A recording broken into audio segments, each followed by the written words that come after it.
మనకి ఆదికావ్యం రామాయణం. రామాయణం ఒక్క మాట చెప్తారు, వేదవేద్యే పరే పుంసి జాతే దశరథాత్మజే వేద ప్రచేత సాదాసీత్ సాక్షాత్ రామాయణాత్మన అని. అది వేదోపబృంహణము, వేదముల చేత ప్రతిపాదింపబడినటువంటి పరతత్వమైన పరబ్రహ్మమైన ఆ భగవానుడు ఎవరైతే ఉన్నాడో ఆయనే రామచంద్రమూర్తిగా నడిచి వచ్చాడు. ఆ వేదములు అపౌరుషేయములు కనుక ఆ వేదమే రామాయణంగా నడిచొచ్చింది. అయితే వేదము రామాయణంగా నడిచొచ్చి వేదము చేత ప్రతిపాదింపబడినటువంటి పరబ్రహ్మము రామచంద్రమూర్తిగా నడిచొస్తే మనకి కలిసి వచ్చేది ఏమిటి? ఎన్నో అవతారములను స్వీకరించాడు స్వామి. పరిత్రాణాయ సాధూనాం వినాశాయ చతుష్కృతాం ధర్మ సంస్థాపనార్థాయ సంభవామి యుగే యుగే అన్నాడు. ఎప్పుడెప్పుడు ధర్మమునకు వైక్లభ్యము కలుగుతుందో అప్పుడప్పుడు నేను అవతారములు స్వీకరించి ధర్మాన్ని మళ్ళీ రక్షిస్తాను అన్నాడు. చేసిన ప్రతిజ్ఞ ప్రకారం ఎన్నో అవతారములను స్వీకరించాడు. అందులో రామావతారము ఒకటి. కానీ రామావతారమునకు ఉన్నటువంటి ప్రశస్తి మిగిలిన అవతారములతో పోలిస్తే మనుష్య జీవనానికి సంబంధించినంత వరకు రామావతారానికి ఉన్న వైశిష్ట్యం చాలా గొప్పది. ఎందుచేత అంటే కేవలం రాక్షస సంహారం చెయ్యడం కోసమే రామావతారం వచ్చి ఉంటే రావణాసుర సంహారం అయిపోగానే రామావతారం కూడా వెళ్ళిపోవాలి. కానీ స్వామి అలా అనలేదు. ఒక ప్రతిజ్ఞ చేశారు బాలకాండలో, దశవర్ష సహస్రాణి దశవర్ష శతానిచ అన్నారు. నేను 11,000 సంవత్సరములు ఈ భూమండలం మీదుండి ఈ భూమండలాన్నంతటినీ పరిపాలిస్తాను. దేని కొరకు అంటే ఒక మనుష్యుడిగా బ్రతకడం ఎలాగో నేర్పడం కొరకు. మీరు ఒక్క విషయం చాలా జాగ్రత్తగా జ్ఞాపకం పెట్టుకోండి. రామచంద్రమూర్తి రామాయణంలో తండ్రి గారిని చాలా గౌరవించాడు. ఆయన భగవానుడు కనుక గౌరవించాడు. ఆయన భార్య సీతమ్మ తల్లిని రావణాసురుడు అపహరిస్తే గొప్ప పరాక్రమంతో రావణాసురుడి యొక్క 10 తలలు త్రుంచి సీతమ్మ తల్లిని మళ్ళీ వెనక్కి తెచ్చుకోగలిగాడు. భగవానుడు కనుక తెచ్చుకోగలిగాడు. రామచంద్రమూర్తి వశిష్ఠ విశ్వామిత్రాది గురువుల యొక్క శుశ్రూష మహోత్కృష్టంగా చేశాడు. భగవానుడు కనుక చెయ్యగలిగాడు. రామచంద్రమూర్తి 14 సంవత్సరములు అరణ్యవాసం చేశారు. కాలికి పాదుకలు లేకుండా పల్లేరుకాయలున్న అడవిలో నడిచాడు మహానుభావుడు. భగవానుడు కనుక నడిచాడు. మీరు ఇలా ప్రతిదానికి రామాయణంలో రామచంద్రమూర్తి యొక్క సాధితములన్నీ ఓసారి చెప్పుకుంటూ పక్కన భగవానుడు కనుక చేశాడు అని మీరు అనుకున్నారనుకోండి, రామాయణం యొక్క ప్రయోజనం ఏమీ ఉండదు. ఎందుచేత నేను ఈ మాట అంటున్నానంటే అసలు మనిషిగా ఎలా బ్రతకాలో చూపించడం కోసం రామాయణం వచ్చింది. మీరు అందుకే రామాయణాన్ని ఆశాంతం చదివి చూస్తే, అందుకే ఒక్కసారి సంపూర్ణ రామాయణం వినండి అని పెద్దలు అన్నారులో ఉంది. రామాయణం చదివితే రామావతారంలో రామచంద్రమూర్తి మనందరం కష్టాలు వచ్చినప్పుడు ఎలా బాధపడతామో అలా బాధపడిన మాట పరమవాస్తవం. ఆయన తన భార్యని రావణాసురుడు అపహరిస్తే విశేషంగా విలపించాడు. ఆయనకి లక్ష్మణమూర్తి మూర్ఛ చెంది భూమి మీద పడిపోతే చాలా శోకతప్త హృదయంతో, లక్ష్మణ నువ్వు లేనటువంటి సీత, నువ్వు లేనటువంటి రాజ్యం నాకెందుకు అన్నాడు. దేశే కళత్రాణి దేశే చ బాంధవాహ తంతు దేశం నపశ్యామి ఎత్ర భ్రాత సహోదర. ఎక్కడికి వెళ్ళినా భార్య దొరుకుతుంది, బంధువులు దొరుకుతారు, రాజ్యం దొరుకుతుంది. కానీ తమ్ముడు ఎక్కడి నుంచి వస్తాడు? తోడబుట్టినవాడు రమ్మంటే రాడు. అందుకని నువ్వు లేని నాడు నాకు ఈ భోగాలు అక్కర్లేదు లక్ష్మణ, అన్నీ వదిలిపెట్టేస్తాను, నువ్వు లేని నాడు నాకు ఈ జీవితం ఎందుకయ్యా అన్నాడు. అందుకని రాముడు రామాయణంలో ఒక భగవానుడి కింద ప్రవర్తించి చూపించలేదు. ఒక మనిషి ఎలా బ్రతుకుతాడో అలా బ్రతికి చూపించాడు. నిజంగా రాముడికి వచ్చిన కష్టాల్ని కానీ మనం జ్ఞాపకం పెట్టుకుంటే, మనకెప్పుడైనా జీవితంలో ఒక కష్టం వచ్చిందనుకోండి, నిజంగా రాముడు పడిన కష్టం ముందు మనం పడుతున్న కష్టం ఏ పాటి కష్టం అనిపిస్తుంది. సీతమ్మ తల్లి పడిన కష్టం జ్ఞాపకానికి వచ్చిందనుకోండి, క్షితిక్షమా పుష్కర సన్నిభాక్షి యా రక్షిత రఘవలక్ష్మణాభ్యాం సారాక్షసీభి వికృతేక్షణాభి సంరక్షిత సాంప్రతి వృక్షమూలే అంటారు మహర్షి. అంతటి తల్లి అయోనిజ దశరథ మహారాజు గారి పెద్ద కోడలు, రామలక్ష్మణుల చేత రక్షింపబడవలసినటువంటి తల్లి, ఎక్కడో అంతఃపురంలో ఉండవలసినటువంటి అమ్మ, అటువంటి తల్లి ఒక రాక్షసుడి యొక్క అంతఃపురం వెనకాతల ఉన్న ప్రమదావనంలో ఒక శింశుపావృక్షం కింద 10 నెలల పాటు చిరిగిపోయినటువంటి చీర కట్టుకుని జుత్తు ముడి కూడా వేసుకోకుండా తల్లి ఆ రోజున మట్టిలో పడుకుని అంత బాధపడిందంటే సీతమ్మ తల్లికి వచ్చినటువంటి కష్టం ముందు మనం పడుతున్నటువంటి కష్టాలు ఏపాటి. అంతటి కష్టంలో కూడా రాముడు విడిచిపెట్టనివి ఏవైనా ఉంటే రెండే. ఈ రెండిటినీ మాత్రం రాముడు ఎన్నడూ విడిచిపెట్టలేదు. అందుకే అది రామాయణమైంది. ఆయనం అంటే నడక. కాలము ఉత్తరాయణము దక్షిణాయనము అని రెండుగా నడుస్తుంది. రెండు పాదములు లేవనుకోండి, రెండు కాళ్ళు లేవనుకోండి, ఆ నడక కుంటి నడక, సక్రమంగా నడవలేడు. అలాగే రామచంద్రమూర్తి నడకకి రెండు కాళ్ళు బాహ్యంలో ఉండేటటువంటి కాళ్ళు కావు. ఆయన సత్యాన్ని ధర్మాన్ని రెండింటినీ రెండు పాదములుగా పెట్టుకుని నడిచాడు. అందుకే ఏది పోనివ్వండి ఆయన లక్ష్య పెట్టలేదు, ఎంత కష్టం రానివ్వండి బెంగ పెట్టుకోలేదు. ఆయన విడిచిపెట్టనివి ఏవైనా ఉంటే సత్యము ధర్మము ఈ రెండిటినీ మాత్రం జీవితంలో విడిచిపెట్టలేదు.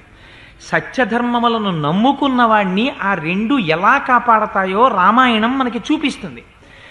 ఒక పక్క ఇంద్రజిత్ వేసినటువంటి బాణముల చేత కట్టపడి యుద్ధభూమిలో పడిపోతే ఎవరు ఆహ్వానించారని వచ్చాడు గరుత్మంతుడు ఆ రోజున. ధర్మాన్ని అనుష్ఠించినటువంటి వ్యక్తిని దైవం ఎలా కాపాడుతుందో, సత్యాన్ని పట్టుకున్నటువంటి వ్యక్తిని పరమేశ్వరుడు ఎలా రక్షిస్తాడో మనకి రామాయణం చూపిస్తుంది. అందుకే రామాయణం ఎంతకాలం ఉంటుందో, రామాయణం ఎంతకాలం చదువుకుంటామో, రామాయణం ఎంతకాలం వింటామో, రామాయణం పట్ల విశ్వాసం మనకి ఎంతకాలం ఉంటుందో అంతకాలం మాత్రమే మానవత్వం కూడా నిలబడుతుంది. మానవత్వం లేనినాడు మానవుడిగా జన్మించే ప్రయోజనం లేదు. బాహ్యంలో అనేకమైనటువంటి ఉపాధులు తిరుగుతున్నాయి. ఆ ఉపాధులతో పాటుగా ఇది కూడా ఒక ఉపాధి. కేవలం మనుష్య ఉపాధితో వచ్చినంత మాత్రము చేత ఒరిగేటటువంటి ప్రయోజనం ఏమిటి? కానీ ఈ ఉపాధిలో ప్రవేశించి వచ్చినందుకు ఒక మనిషిగా ఎలా బ్రతకాలో తెలుసుకోవాలంటే రామాయణం తప్ప వేరొక గతి మనకి లేదు. ఎందుచేత ఎన్నో ధర్మాలు ఉండొచ్చు, కానీ ఆ ధర్మాలన్నీ చదువుతుంటే ఏదో చెప్పారండి పెద్దల ధర్మాలు అనిపిస్తుంది. కానీ ఎన్ని ఆటుపోట్లు ఎదురైనా జీవితంలో ఆ ధర్మాన్ని విడిచిపెట్టకుండా నడిచినటువంటి ఒక మహాపురుషుడి యొక్క జీవితమే రామచంద్రమూర్తి యొక్క జీవితం. తనొక రాజారాముడిగా ఉండవలసి వస్తే సీతమ్మ తల్లిని పరిత్యాగం చేశాడు.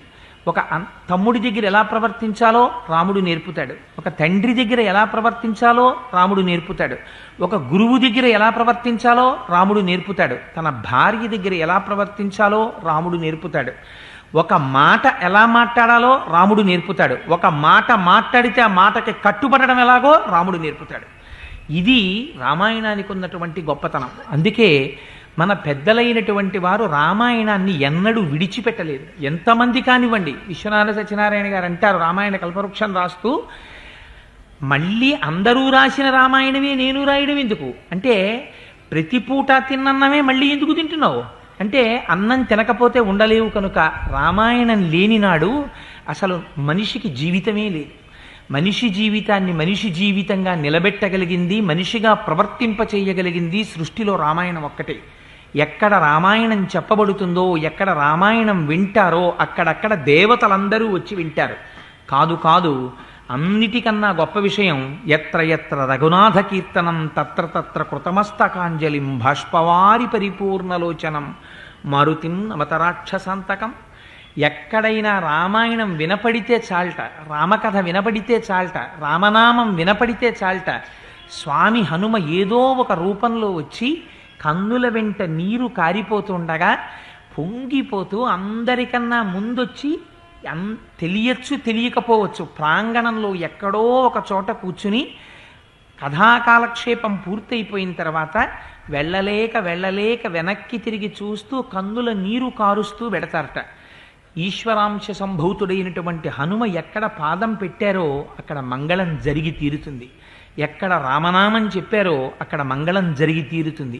ఎక్కడ సీతమ్మ తల్లి యొక్క వైభవం కీర్తింపబడిందో అక్కడ మంగళం జరిగి తీరుతుంది.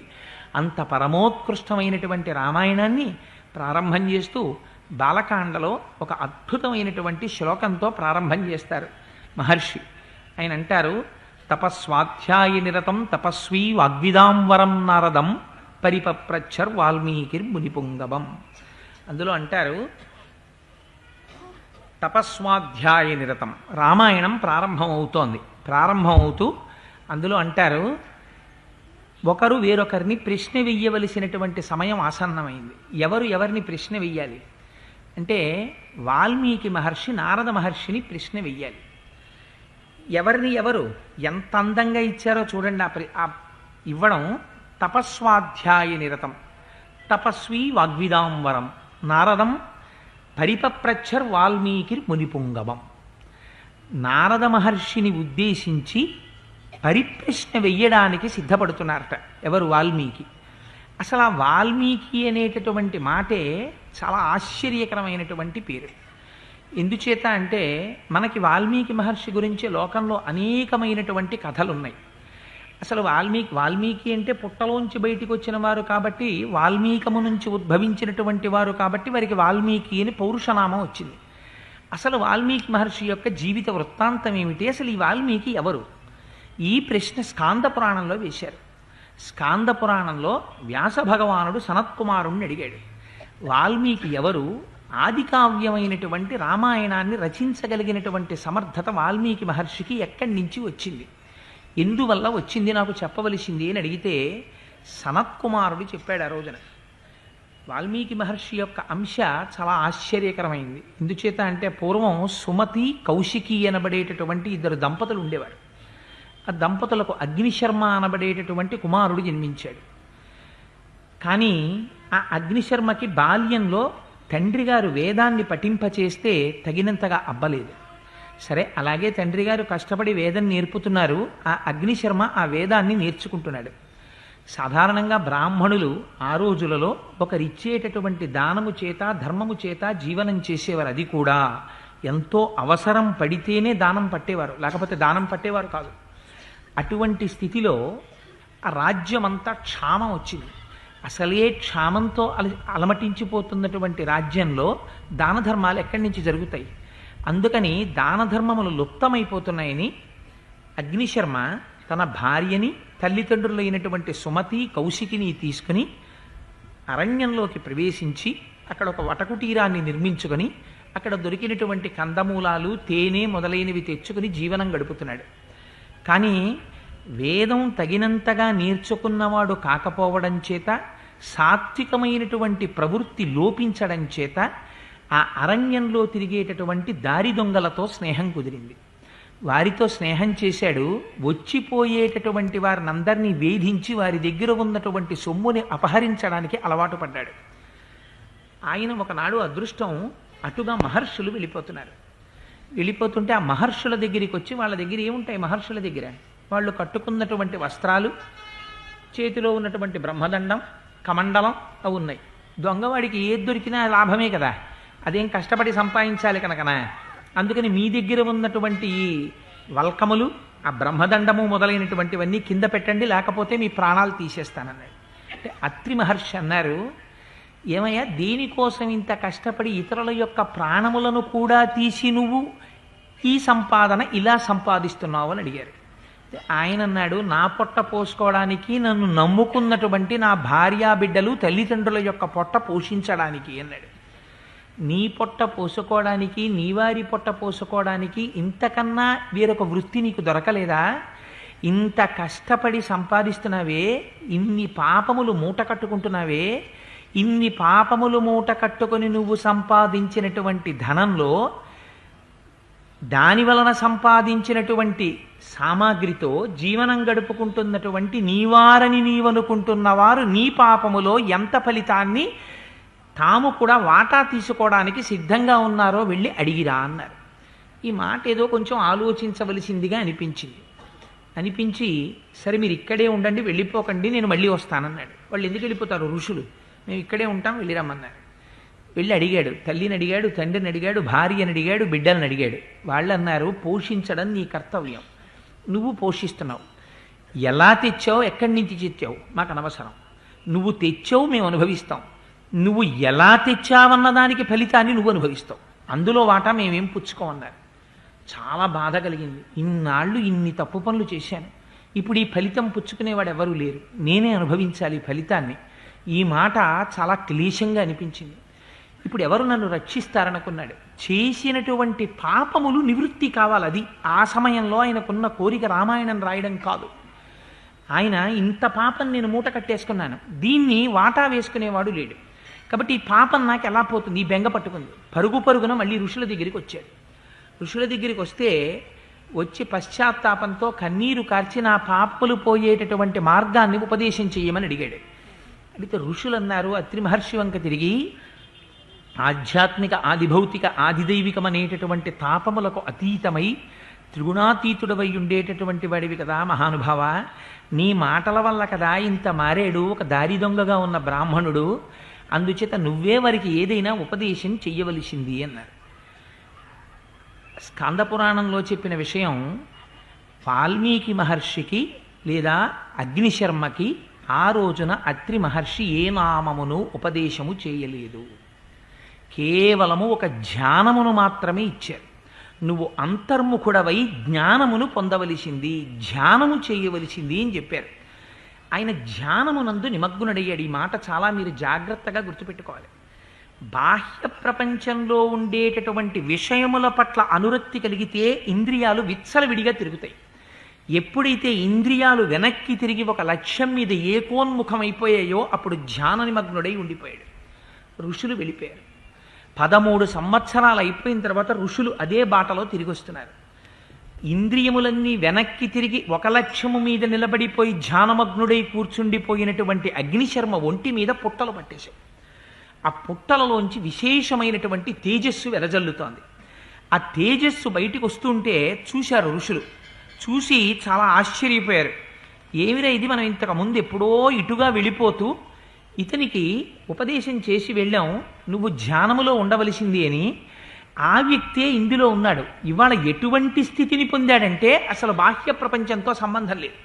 అంతగా ఇంద్రియాలన్నీ ఏకోన్ముఖం అయిపోయాయి. కేవలం ఒక లక్ష్య సిద్ధి కోసమని బయట పుట్టలు పట్టినా తెలియనటువంటి స్థితిలో ఉన్నాడు అని వాళ్ళు ఆశ్చర్యపోయి ఋషులు అందులో ఉన్నటువంటి వ్యక్తిని పిలిచారు. వాళ్ళు ఏమని, వాల్మీకి రితితే నామా భువిఖ్యాతం భవిష్యతి అన్నారు. ఇక మీదట నీవు చెప్పినటువంటి ధ్యానమునందు మగ్నుడవై మీద పట్టినటువంటి పుట్టలను కూడా గుర్తెరగక ధ్యానము చేసిన వాడివి కనుక నిన్ను వాల్మీకి అని పిలుస్తారు. నువ్వు పుట్టలోంచి పైకి రా అని పిలిచారు. ఇది పౌరుషనామం. ఇది అందుకని వాల్మీకి స్వతసిద్ధమైన పేరు కాదు. ఆయన పేరు అగ్నిశర్మ. ఆయన భారద్వాజ గోత్రీకుడు, సద్బ్రాహ్మణుడు. ఆ పుట్టలోంచి బయటికి వచ్చాడు. వచ్చిన తరువాత ఋషులందరికీ పాదాలకి నమస్కారం చేశాడు. నన్ను ఏం చెయ్యమంటారని అడిగారు. అడిగితే నువ్వు ఉత్తరాభిముఖుడవై వెళ్ళి భగవద్ధ్యానం చేయమన్నారు. ఆయన కుశస్థలీ మధాగమ్య సమారాధ్య మహేశ్వరం అన్నారు. కుశస్థలి అనబడేటటువంటి ప్రదేశానికి వెళ్ళి విశేషంగా పరమశివుణ్ణి ఆరాధన చేశాడు. పరమశివ ఆరాధన చేస్తే ఆయనకి కలిగినటువంటి ఫలితం ఏమిటో తెలుసా అండి? 3 మూర్తులకును 3 లోకములకు 3 కాలములకు మూలమగుచు భేదమగుచు తుదిక భేదమయ్యొప్పారు బ్రహ్మమనగ నీవే పాలనయన. ఒకే పరబ్రహ్మం సృష్టి స్థితి లయ చేసేటప్పుడు, సృష్టి చేసేటప్పుడు బ్రహ్మగా ఉంటుంది, స్థితి చేసేటప్పుడు శ్రీ మహావిష్ణువుగా ఉంటుంది, లయ చేసేటప్పుడు పరమేశ్వరుడిగా ఉంటుంది. అందుకని ఒకే పరబ్రహ్మాన్ని 3గా ఉంటుంది కనుక అపారమైన శివారాధన చేసినటువంటి ఫలితం చేత మహేశ్వరానుగ్రహంతో విష్ణు కథ చెప్పేటటువంటి అదృష్టాన్ని వాల్మీకి పొందాడు. విష్ణు కథ చెప్పడానికి ఉపదేశం చేసిన వారెవరు? బ్రహ్మగారు ఉపదేశం చేశారు. ఇప్పుడు వాల్మీకి ఎవరి అనుగ్రహాన్ని పొందాడు? త్రిమూర్తుల యొక్క అనుగ్రహాన్ని పొందాడు. చేసినది మహేశ్వరారాధన, పొందినది బ్రహ్మగారి యొక్క అనుగ్రహం, చెప్పినది శ్రీ మహావిష్ణువు యొక్క కథ. అందుకని ఈ ముగ్గురి యొక్క అనుగ్రహాన్ని పొందినటువంటి వాడు కనుక పౌరుషనామంతో ఆయన్ని వాల్మీకి అని పిలిచారు. అటువంటి అగ్నిశర్మ ఆ వాల్మీకి మహానుభావుడు. ఆయన రామాయణాన్ని రచించవలసినటువంటి సమయం ఆసన్నమైంది. ఆసన్నమైతే బాలకాండలో మొట్టమొదటి శ్లోకాన్ని రచించారు. ఏమని? తపస్వాధ్యాయ నిరతం తపస్వీ వాగ్విదాంవరం నారదం పరిపప్రచ్చర్ వాల్మీకిర్ మునిపుంగవం. తపస్వి అయినటువంటి వాల్మీకి, తపస్సు స్వాధ్యాయ నిరతుడైనటువంటి వాడు, ముని అయినటువంటి వాడు, గొప్ప వాగ్విదాంవరుడైనటువంటి నారద మహర్షిని పరిప్రశ్న చేశాను. ఇది ఏదైనా ఆదికావ్యాన్ని ప్రారంభం చేసే ముందు ఒక పరమోత్కృష్టమైనటువంటి మాటతో ప్రారంభం కావాలి. జీవితంలో రామాయణం మనకి నేర్పేటటువంటి సందేశం ఏమిటో తెలుసా అండి? నువ్వు ఏ పని చేసినా అన్నిటికన్నా జీవితంలో గొప్పదేది గురువు గారిని తలుచుకోవడం కన్నా గొప్పది వేరొకటి లేదు. అందుకే మనం పూజ చేసిన గురుర్బ్రహ్మ గురుర్విష్ణు గురుర్దేవో మహేశ్వర గురు సాక్షాత్ పరబ్రహ్మ తస్మై శ్రీ గురవే నమః అంటాం. గురువుని తలుచుకోవడం, గురువు చెప్పినటువంటి మాటలను జ్ఞాపకం తెచ్చుకోవడం, ఇంతకన్నా గొప్ప మంగళాచరణం ప్రపంచంలో ఉండదు. అందుకని తనకి గురువుగా ఆనాడు పరిప్రశ్న చేస్తే ఎవరు రామాయణాన్ని భాషింపచేశారో ఆ నారద మహర్షిని జ్ఞాపకం తెచ్చుకుంటున్నారు. ఎటువంటి వాట నారదుడు? నారదుడంటే మహానుభావుడు. ఆయన గురించి తపస్సు కలిగినవాడు, స్వాధ్యాయ నిరతుడు. తపస్సు అంటే కృచ్ఛ చాంద్రాయణాది వ్రతములను ఆచరించి నిత్య నైమిత్తిక కర్మలను సక్రమంగా అనుష్ఠానం చేస్తూ ఈ శరీరమునకు ఉండేటటువంటి జ్ఞానేంద్రియ కర్మేంద్రియ సంఘాతము విషయ ప్రపంచం వైపుకి తిరగకుండా వాటిని వెనక్కి తిప్పి శరీరాన్ని జాగ్రత్తగా సాత్వికమైనటువంటి పదార్థము చేత మాత్రమే పోషించి ఆ ఇంద్రియములను భగవంతుడి వైపుకి తిప్పి నిరంతరము ఈశ్వరుడి గురించి తపించినటువంటి వాడెవరుంటాడో వాడు తపస్వి. అందుచేతనే అటువంటి తపస్సు చేత ఏమవుతుంది? వారు నిత్య నైమిత్తిక కర్మాచరణమునందు వైక్లభ్యమును పొందరు. నిత్య కర్మ అంటే మనం ఎట్టి పరిస్థితులలోనూ చెయ్యవలసినవి కొన్ని ఉంటాయి. అది మీరు ఏ కారణం చేత ఆపడానికి వీలు లేదు. సంధ్యావందనం ఉంటుంది. సంధ్యావందనాన్ని మీరు ఏ కారణం చేత ఆపడానికి వీల్లేదు. మీరు క్షేత్రానికి వెళ్ళారు, కూర్చుని సంధ్యావందనం చేసుకోవలసిందే. మీరు ప్రయాణంలో ఉన్నారు, సంధ్యావందనం చేయవలసిందే. ఎక్కడ ఉన్నా సంధ్యావందనం మాత్రం చెయ్యాలి. దీన్ని నిత్యకర్మ అంటారు. నైమిత్తిక కర్మ అని ఉంటుంది. నైమిత్తికము అంటే ఒక్కొక్క పర్వదినం వస్తుంది. ఇవాల్టి రోజున ప్రమోత్కృష్టమైనటువంటి రోజు, గురువారంతో కూడుకున్నటువంటి పుష్యమాసంలో వచ్చినటువంటి ఏకాదశి దినం. ఇది చాలా గొప్ప రోజు. అందుకనే ఈరోజు రామచంద్రమూర్తి రామాయణాన్ని ప్రారంభింపజేశారు. సరే, అలా నైమిత్తికము అంటే కొన్ని ప్రత్యేకమైనటువంటి రోజులలో చేయవలసినటువంటి ప్రత్యేకమైన కర్మలకి నైమిత్తిక కర్మలని పేరు. నిత్య నైమిత్తిక కర్మలను రెండిటినీ చేస్తూ నిరంతరం భగవంతుడి గురించినటువంటి ఆలోచన చేస్తూ కృచ్ఛ్రాంద్రాయణాది వ్రతములను ఆచరిస్తూ ఎవరు ఉంటారో అటువంటి వారిలో సత్వగుణం, గొప్ప శుద్ధ సత్వము ఆవిర్భవిస్తుంది. ఆ సత్వగుణం దేనికి ప్రాతిపదిక అవుతుంది? వేదాధ్యయనమునకు ప్రాతిపదిక అవుతుంది. అటువంటి వాడు వేదాధ్యయనం చేస్తాడు. ఆ వేదం ఒకనాడు ఎందుకు పనికొస్తుంది? బాహ్యంలో యజ్ఞయాగాది క్రతువులను చేసి ఇహమనందు పొందవలసినటువంటి సమస్త సౌఖ్యములను పొందడానికి వేదమే ఆధారం. కాదు, ఇతర లోకములలో పొందవలసినటువంటి ప్రయోజనాలకి వేదమే ఆధారం కాదు. ఇంకా వేదంలో మీరు జ్ఞానకాండలోకి వెళ్ళారనుకోండి, అసలు మళ్ళీ ఈ శరీరంతో పుట్టవలసినటువంటి అవసరం లేనటువంటి జ్ఞానాన్ని పొందడానికి కావలసినటువంటి సమస్త సంభారములు వేదము నుంచే మనకు వస్తాయి. అందుకని ఏమవుతుంది? నిత్య నైమిత్తిక కర్మాచరణము కలిగినటువంటి తపస్వి అయి స్వాధ్యాయ నిరతుడై, అది ఇప్పుడు నిరంతరము, ఒకప్పుడు ఇంకొక నాడు కాదు, అది ఒక అలవాటుగా తాను చేయకుండా ఉండలేక నిరంతరము వేదమును మననం చేస్తూ, ఇది ముని అంటే మననము చేయువాడు. ఎందుకు మననము అంటే మనస్సు యొక్క ధర్మము. జ్ఞాపకం పెట్టుకోండి. మనస్సు ఏం చేస్తుంది? మీకు ఏ వస్తువు పట్ల ప్రీతి ఉందో ఆ వస్తువు చుట్టూ తిరుగుతుంటుంది. మిమ్మల్ని మీరు ఎప్పుడైనా ఒక్కసారి పరిశీలన చేసుకోండి. మీకు ఏ వస్తువు పట్ల చాలా ఇష్టం ఉందో ఆ వస్తువు చుట్టూ మనస్సు తిరుగుతుంది. అదే మనస్సుకున్నటువంటి గొప్ప బలం, అదే మనస్సుకున్న గొప్ప బలహీనత. మీరు పూజ చేస్తూ ఉండండి, అది తనకిష్టమైన వస్తువు దగ్గరికి వెళ్ళిపోతుంది. మీరు మనస్సుకి తీసుకెళ్ళి భగవంతుణ్ణి ఆలంబనంగా ఇవ్వడం అలవాటు చేశారనుకోండి, ఇస్తే తపస్సు చెయ్యడం ప్రారంభం చేస్తే ఈ మనస్సు క్రమంగా భగవంతుడి చుట్టూ తిరగడం ప్రారంభం చేస్తుంది. అందుకని ఏమవుతుంది? మననము చేయువాడు ముని తనంత తాను ఎప్పుడూ మననం చేస్తూ ఉంటాడు. దానికి ఒక ప్రయోజనం ఉంటుందా? ఏం ప్రయోజనం ఉండదు.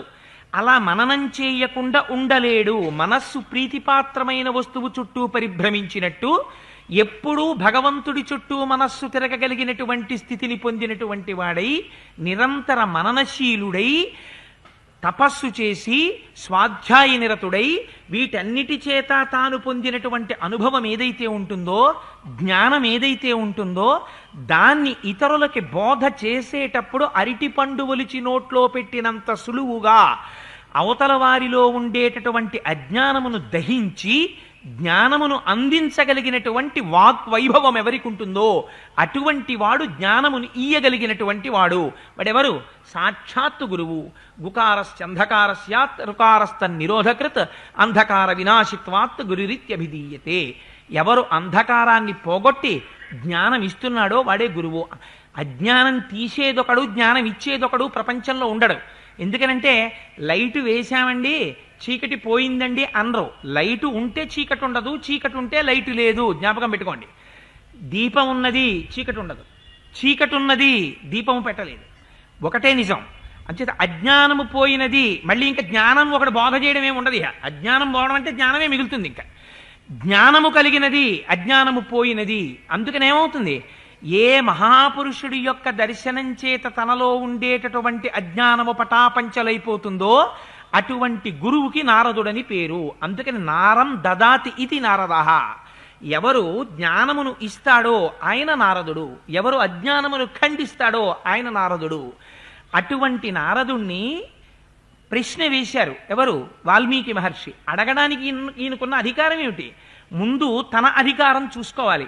ఎప్పుడు పడితే అప్పుడు ఎవరిని పడితే వారిని ప్రశ్న వేయడానికి వీల్లేదు.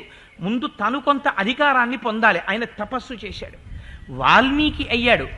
గతంలో పూర్వనామం అగ్నిశర్మ, ఇప్పుడైన నామం వాల్మీకి. ఎందుకని? కొన్ని సంవత్సరముల పాటు తపించాడు. ఇప్పుడు శిష్యుడిగా యోగ్యతని పొందాడు. ఇప్పుడు వెళ్ళి ఎటువంటి ప్రశ్న వేస్తున్నాడు?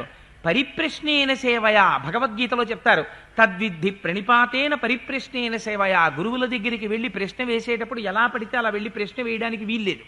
వారి దగ్గరికి వెళ్ళి ప్రణిపాతం చేసి భూమి మీద సాష్టాంగ నమస్కారం చేసి, అయ్యా నేను తెలుసుకోవడానికి అర్హత కలిగిన వాడను అని మీరు అనుకుంటే, మీరు నాకు కృప చెయ్యాలి అని అనుకుంటే, నాకు ఈ విషయంలో ఈ సందేహమును తీర్చవలసినది అని పరిప్రశ్న చెయ్యాలి.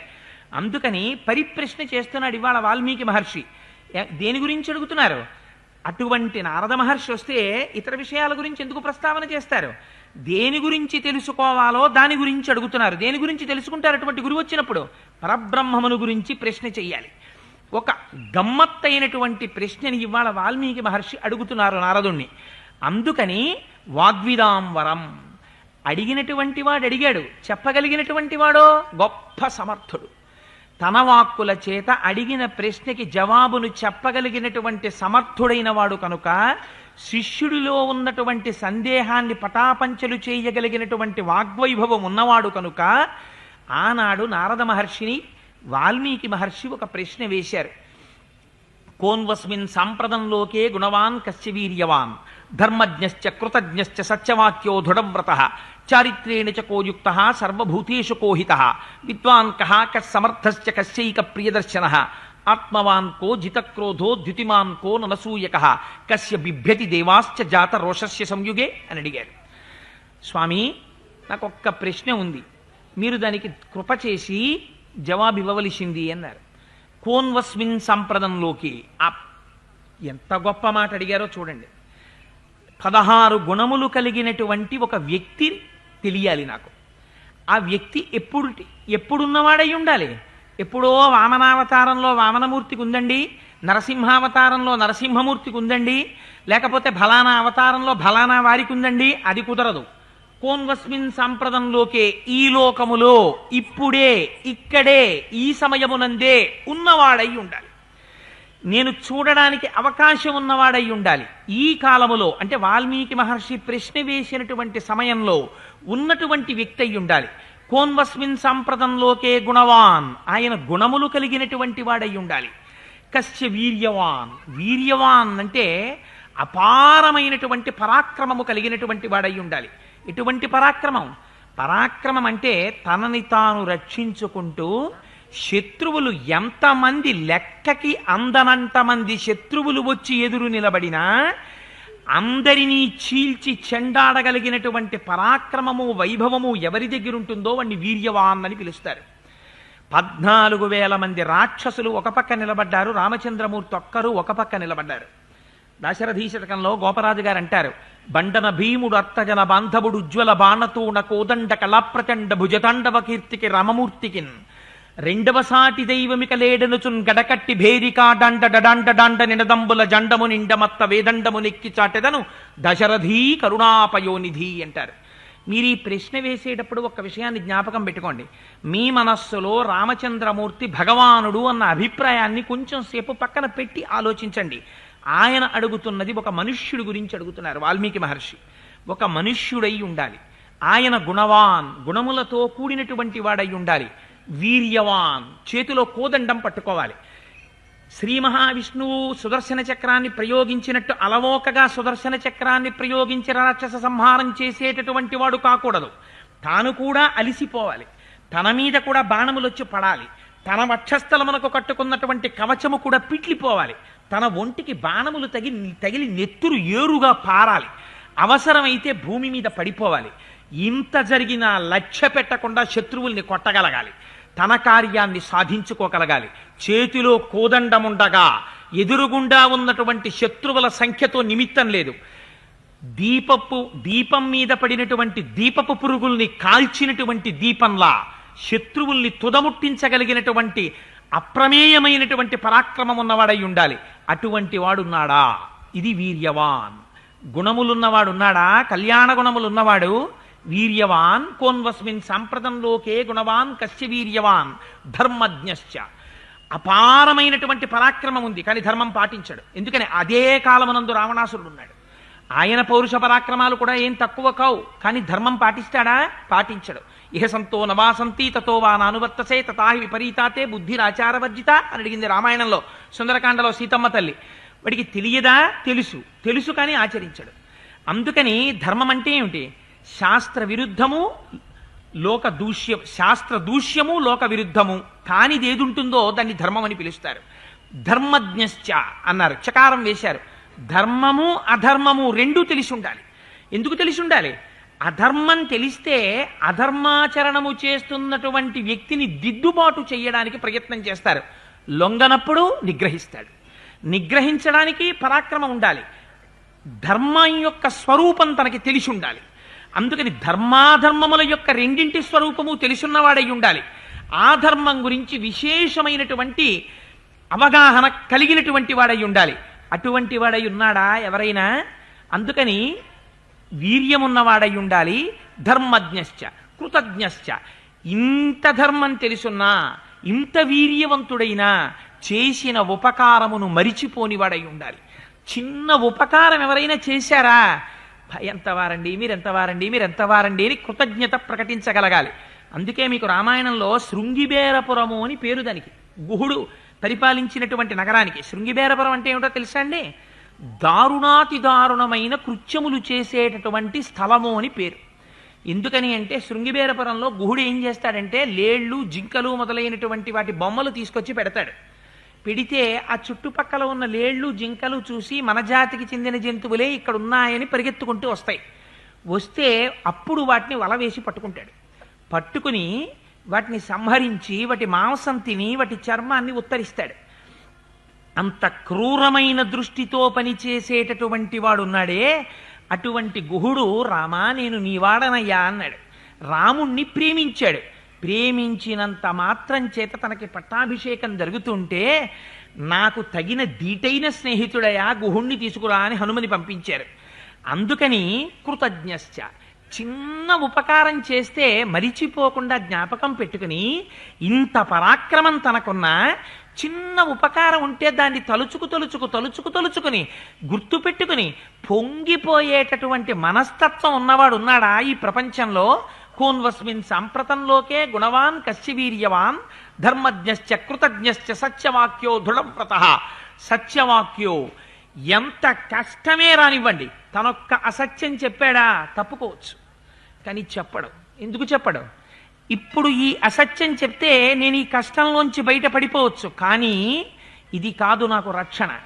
నేను ఇప్పుడు సత్యమే చెప్పి కష్టమే వచ్చినా శాశ్వతముగా నన్ను సత్యము రక్షిస్తుంది. ఎందుకని? నువ్వు అసత్యం చెప్తే రక్షింపబడడం నీ కంటి ముందు కనబడుతోంది.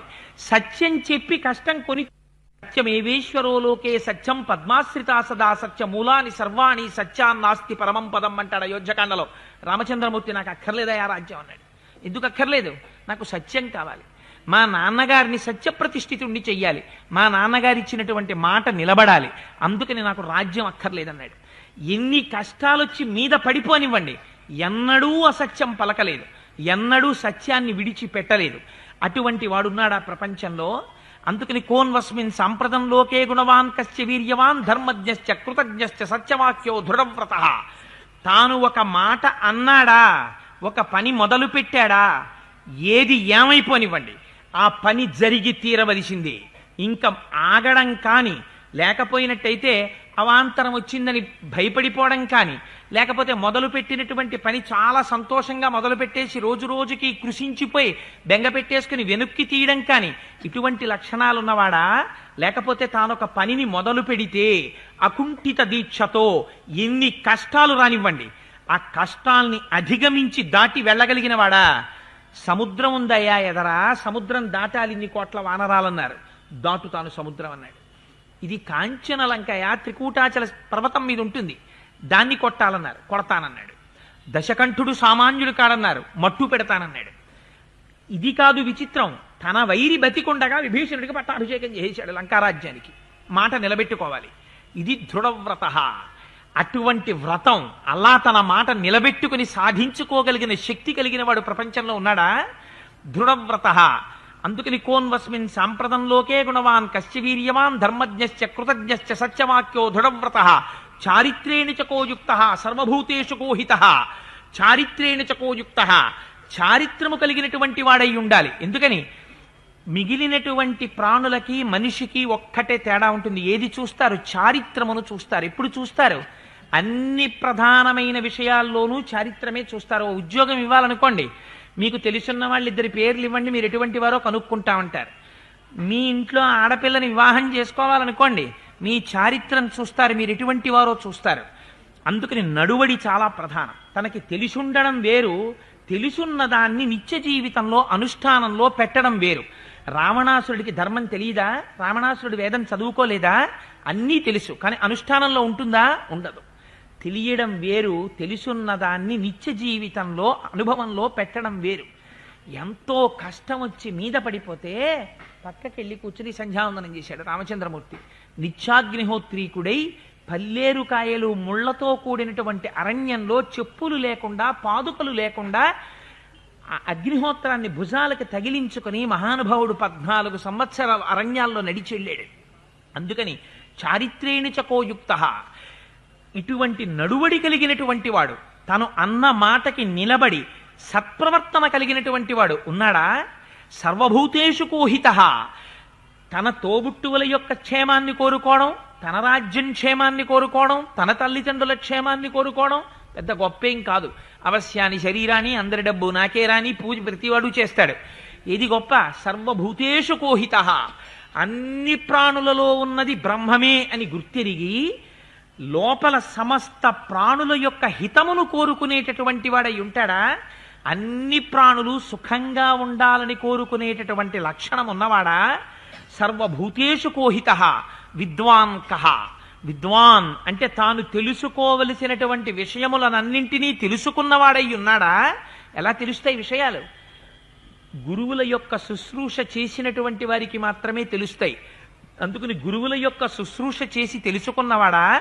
విద్వాన్ కహ. కస్సమర్థశ్చ. తనకి తెలియడం వేరు, తెలుసున్న దాన్ని అమలులో పెట్టి నడిపించడం వేరు. ఎందుచేత? ధనుర్వేదం అంతా తెలిసి ఉండొచ్చు, కానీ యుద్ధరంగంలోకి వచ్చేటప్పటికి పారిపోయేటటువంటి భీరు అనుకోండి. ఉత్తర కుమారుడు కూడా క్షత్రియ వంశంలో జన్మించాడు, యుద్ధరంగంలో నిలబడగలిగాడా? సైన్యాన్ని చూస్తేనే వెనకంజ వేసి పారిపోయాడు. అందుకని తనకి జ్ఞానం ఉండడం వేరు, తనకి విషయాలు తెలిసి ఉండడం వేరు.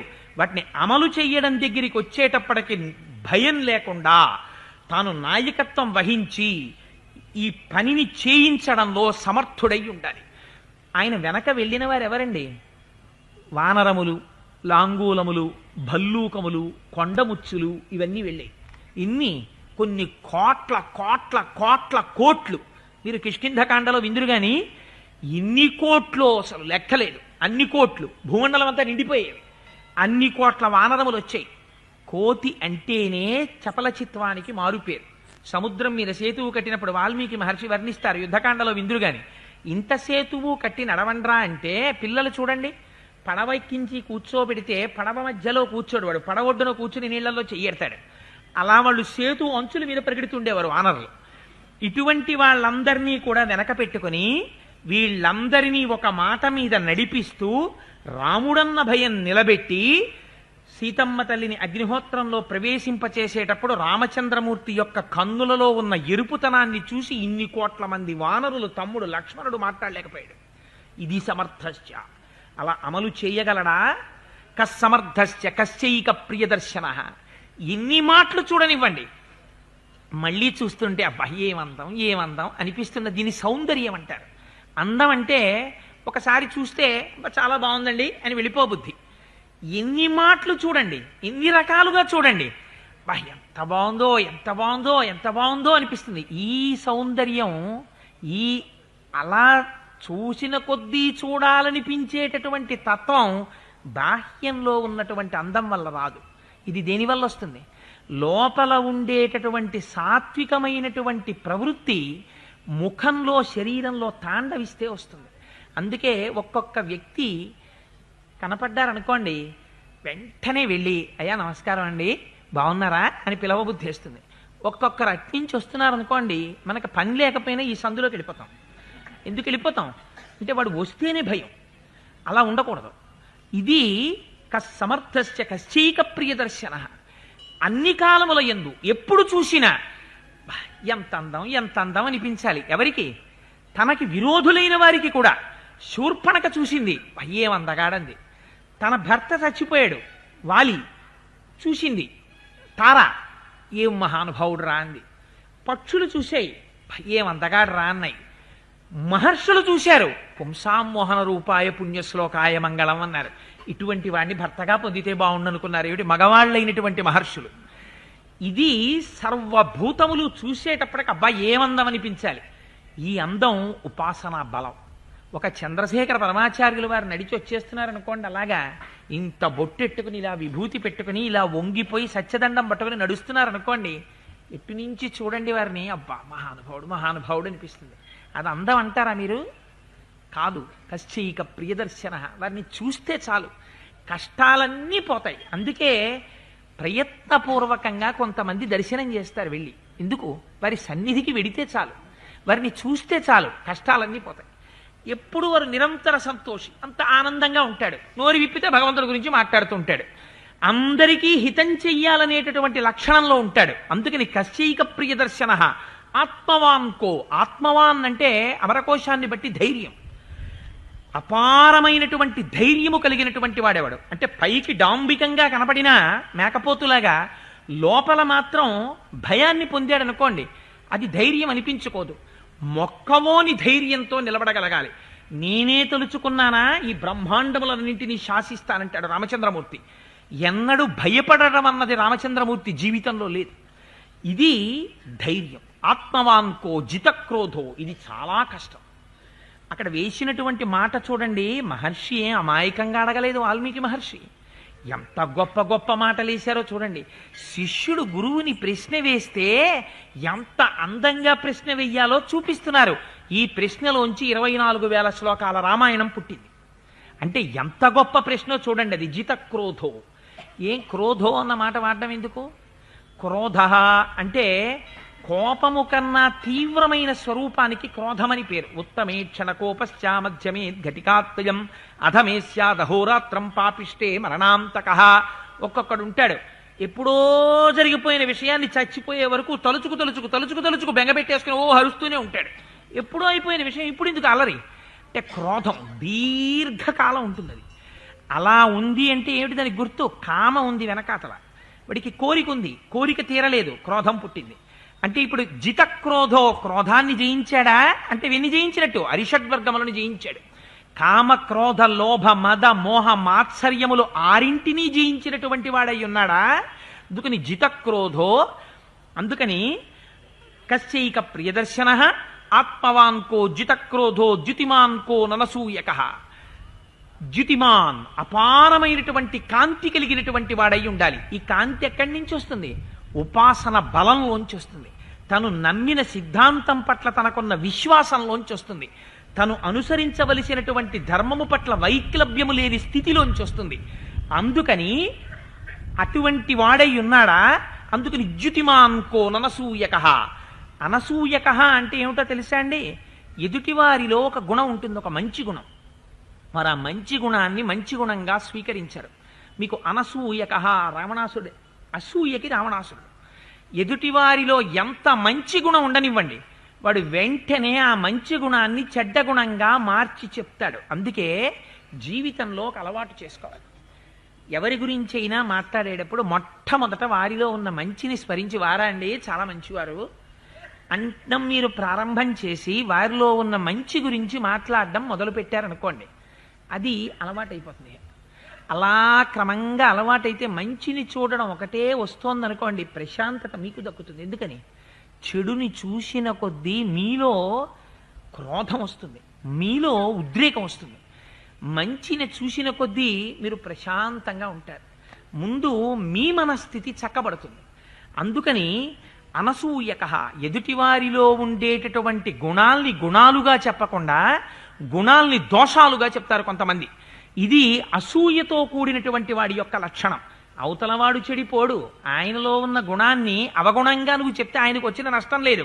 అలా చెప్తే నువ్వు అసూయాపరుడు అని తెలుస్తుంది. అందుకని అనసూయక. కస్య బిభ్యతి దేవాశ్చ జాత రోషస్య సంయుగే. కోపాన్ని గెలిచిన వాడైనా కోపం తెచ్చిపెట్టుకున్నాడు అనుకోండి, నిజంగా నాన్నగారికి కోపం రాలేదు, కానీ కోపం తెచ్చిపెట్టుకోకపోతే పిల్లవాడు సక్రమంగా ఉండడని ఆ రోజు నాన్నగారు బుసలు కొడుతూ కూర్చున్నారనుకోండి, కొడుకు లోపలికి వచ్చేటప్పటికి అయ్యో బాబోయ్ నాన్నగారు ఏమిటో ఇలా ఉన్నారు అనుకుంటాడు. ఒక్క 10 నిమిషాలు నాన్నగారు కోపంగా మాట్లాడారు అనుకోండి, నిజంగా నాన్నగారికి కోపం ఉందా? ఏమీ లేదు. మళ్ళీ శుభ్రంగా ఆయన వెళ్ళిపోయి తన పూజ గదిలో కూర్చుని రామాయణం తీసుకుని ఆయన హాయిగా చదువుకుంటున్నాడు. ఎందుకు తెచ్చుకున్నాడు కోపం? ఆ కోపం తెచ్చుకున్నంత మాత్రం చేత బిడ్డలు భయపడాలి. ఈ కోపం తెచ్చుకోవడం దేని కొరకు?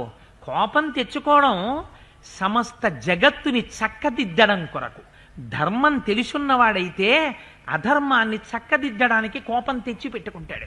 తానే క్రోధమునకు వశుడైపోయాడు అనుకోండి, తానేం చక్కదిద్దుతాడు? తను ధర్మాధర్మములు మర్చిపోతాడు ఇంకా క్రోధం వచ్చేసిందంటే. అందుకని క్రోధమునకు వశుడు కాకూడదు, తెచ్చిపెట్టుకోవాలి. తెచ్చిపెట్టుకుని లోకమును రక్షించగలగాలి. అటువంటి వాడై ఉన్నాడా? అందుకని కస్య బిభ్యతి దేవాశ్చ జాత రోషస్య సంయుగే. కోపం తెచ్చిపెట్టుకున్నంత మాత్రం చేత దేవతలు కూడా గడగడలాడిపోయేటట్టుగా కోపం తెచ్చిపెట్టుకుని శాసించగలిగినటువంటి సమర్థత కలిగినటువంటి వాడి ప్రపంచంలో ఉన్నాడా? ఇప్పుడున్నాడా? ఉంటే ఆయన ఎవరో నాకు చెప్పవలసింది అన్నాడు. 16 గుణములు అడిగాడు మహానుభావుడు వాల్మీకి మహర్షి. ఈ 16 గుణములే 16 కళలు. ఈ 16 గుణములు ప్రతి మనుష్యుడికి ఉండాలి. కానీ దురదృష్టవశాత్తు 16 గుణములు పూర్ణముగా లేకపోయినా రామాయణాన్ని చదివితే, రామాయణాన్ని వింటే, అందులో రామచంద్రమూర్తి యొక్క జీవితం మనకి అర్థమైతే, అరే రే రాముళ్ళే మనం కనీసం ఈ ఒక్క విషయంలో మనం ఉండలేమా అని అనిపిస్తే, రామచంద్రమూర్తి యొక్క కటాక్షం దొరికితే ఎందుకు కాలేం? అందుకని రామాయణంలో 16 గుణములను అడిగారు. అడిగితే ఆయన అన్నాడు, ఆశ్చర్యపోయాడు ఎవరు? విన్నటువంటి నారద మహర్షి. ఎంత గొప్ప ప్రశ్న వేశావయ్యా వాల్మీకి! 16 గుణములు, ఇటువంటి గుణములున్నవాడు ఈ లోకములో ఈ కాలములో ఉండాలా? చాలా గొప్ప ప్రశ్న వేశావు. ఇది గురువు నోటి వెంట రావలసిన మొదటి మాట. శిష్యుడు ప్రశ్న వేసేటప్పటికీ భృకుటి ముకుడించి మొదలెట్టాడు రా మళ్ళీ వీడు అని గురువు బెంగ పెట్టేసుకునేటట్టు ఉండకూడదు. ఏమి ప్రశ్న వేశావురా అని అడగగలగాలి. బహవో దుర్లభాశ్చైవా ఏ త్వయా కీర్తితా గుణాః మునే వక్ష్యామ్యహం బుద్ధ్వా తైర్యుక్త శ్రూయతాం నరః. నువ్వడిగినటువంటి ఇన్ని గుణాలు ఒక్క నరుడిలో ఉండాలని అడుగుతున్నావు. కానీ ఉన్నాడు వాల్మీకి. నేను చెప్తాను ఎవరండి? ఎవరి భార్య వాల్మీకి మహర్షి ఆశ్రమంలో ఉందో ఆయన పేరే చెప్తున్నారు ఇప్పుడు.